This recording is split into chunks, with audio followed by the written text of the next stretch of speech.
ഇസ്ലാം മാത്രമാണ് ശരിയെന്ന് പറയുമ്പോൾ ദേഷ്യപ്പെട്ട് വൈകാരികമായി ഈ വാക്കുകൾ നിങ്ങൾ സ്വീകരിക്കരുത്. പക്വതയോടുകൂടി നിങ്ങൾ ചിന്തിക്കുക. ഇവിടെ പറയുന്ന കാര്യങ്ങൾ നിങ്ങൾ മാന്യമായി ആലോചിക്കുക.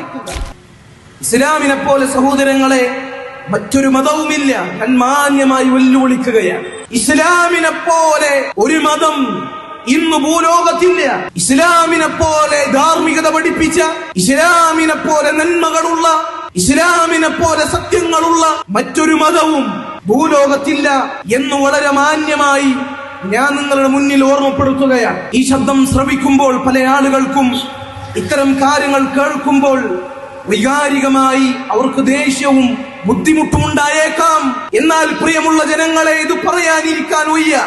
ഇത് നിങ്ങളുടെ മുന്നിൽ ഉറക്കെ വിളിച്ചു പ്രഖ്യാപിക്കാതിരിക്കാൻ വയ്യ. ഇത് ഞങ്ങൾ മാന്യമായി നിങ്ങളുടെ മുന്നിൽ വിളിച്ചു പറയുന്നത് നിങ്ങളും ഈ സത്യത്തിന്റെ ആളുകളാകുന്നതിനു വേണ്ടിയാണ്. ഞങ്ങൾ സ്വർഗത്തിന്റെ പാതയിലാണുള്ളത്. യഥാർത്ഥ മുസ്ലിമീങ്ങൾ അവരെ റബ്ബിനെ മാത്രം ആരാധിക്കുകയും അവരെ സൃഷ്ടിച്ച സൃഷ്ടാവ് പറഞ്ഞ രൂപത്തിൽ ജീവിക്കുകയും ചെയ്യുന്ന യഥാർത്ഥ മുസ്ലിമീങ്ങൾ സ്വർഗത്തിന്റെ സ്വർഗീയ പാതയിലാണുള്ളത് എങ്കിൽ അതേ സ്വർഗീയ പാതയിലേക്ക് മറ്റെല്ലാ മനുഷ്യരും വരണമെന്ന അതിയായ കൊതിയോടുകൂടിയാണ് നിങ്ങളോട് ഞങ്ങൾ ഇത് ഓർമ്മിപ്പിക്കുന്നത്. ഇസ്ലാമിന്റെ മാർഗമല്ലാത്ത മാർഗങ്ങൾ സ്വീകരിച്ചവർ അവർ നരകത്തിന്റെ വക്കീലാണ്. ആ നരകത്തിന്റെ വക്കിൽ നിന്ന് രക്ഷപ്പെടുത്തുന്നതിനു വേണ്ടി സമാധാനവും ഐക്യവും സൗഭാഗ്യവും നിങ്ങൾക്ക് ലഭിക്കുന്നതിന് വേണ്ടി നിങ്ങളുടെ നന്മ കൊതിച്ചുകൊണ്ടാണ് ഇത് നിങ്ങളോട് പറയുന്നത്. അതുകൊണ്ട് ഇസ്ലാം മാത്രമാണ് ശരിയെന്ന് പറയുമ്പോൾ ദേഷ്യപ്പെട്ട് വൈകാരികമായി ഈ വാക്കുകൾ നിങ്ങൾ സ്വീകരിക്കരുത്. പക്വതയോടുകൂടി നിങ്ങൾ ചിന്തിക്കുക. ഇവിടെ പറയുന്ന കാര്യങ്ങൾ നിങ്ങൾ മാന്യമായി ആലോചിക്കുക.